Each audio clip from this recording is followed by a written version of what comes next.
So as we gather here today in London and around the world online, none of us needs convincing that climate change is already harming human health, straining physiological and societal systems to their limit and taking lives.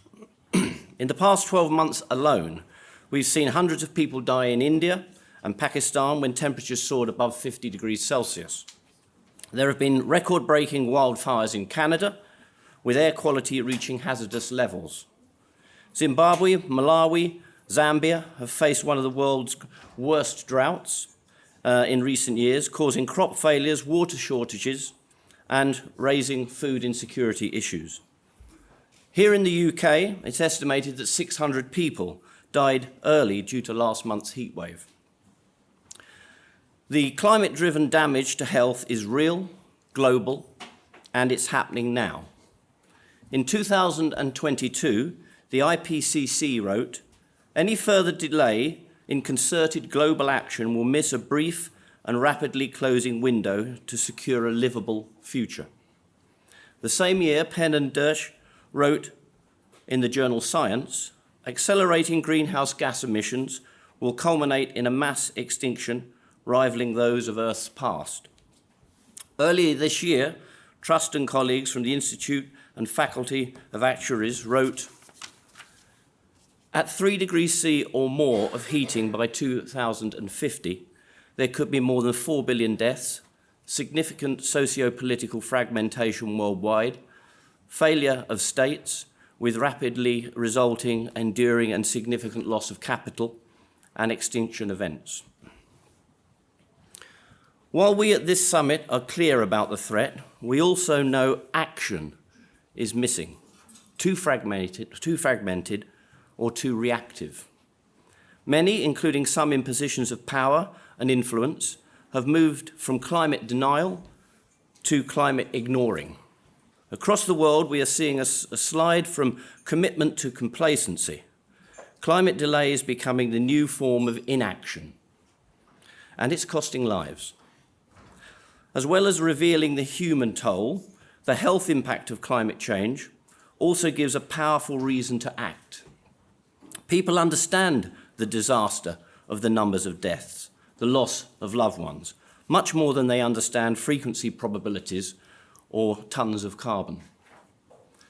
This summit is about turning knowledge into action, a word I've used already 4 times, with urgency, because protecting health cannot wait. In the face of these significant challenges, the Physiological Society has assembled a first-class, multidisciplinary group of individuals and organisations.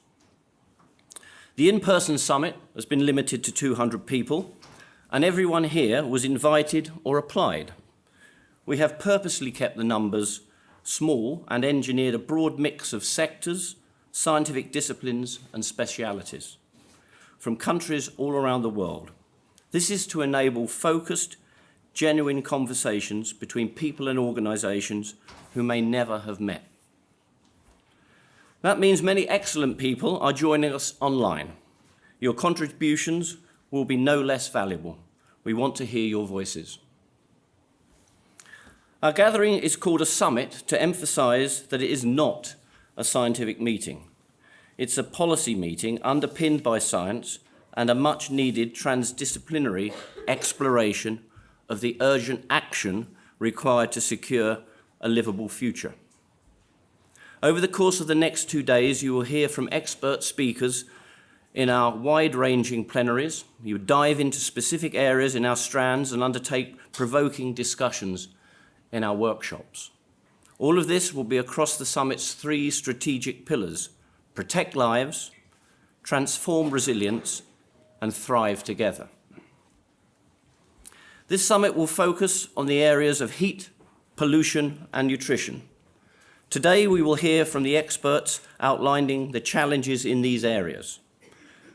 This will prepare us for critical discussions tomorrow, when we will have 2 facilitated workshops with the aim of identifying appropriate transdisciplinary responses. The discussions tomorrow will be the engine room for establishing the summit's roadmap for action, which will shift which will be published in the weeks to come. Our aim is that the summit drives bold policy shifts, sparks new partnerships, and accelerates climate resilience, low-carbon systems. The roadmap arising from this summit will orchestrate and drive these actions. Indeed, this action starts now. The steering group has agreed a guiding principles consensus statement which sets out a shared vision for urgent, integrated action on climate and health. I invite all summit participants to read, consider, and sign this statement by going to globalclimateandhealthsummit.org.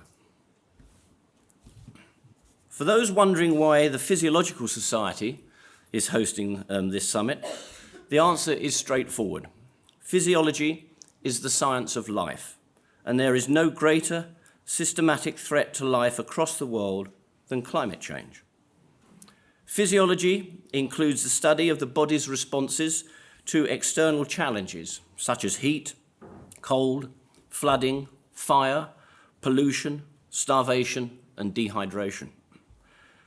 Climate-driven examples of which are sadly all too easy to find at this time. Physiology defines our survival limits and what is needed to design real-world solutions to protect lives.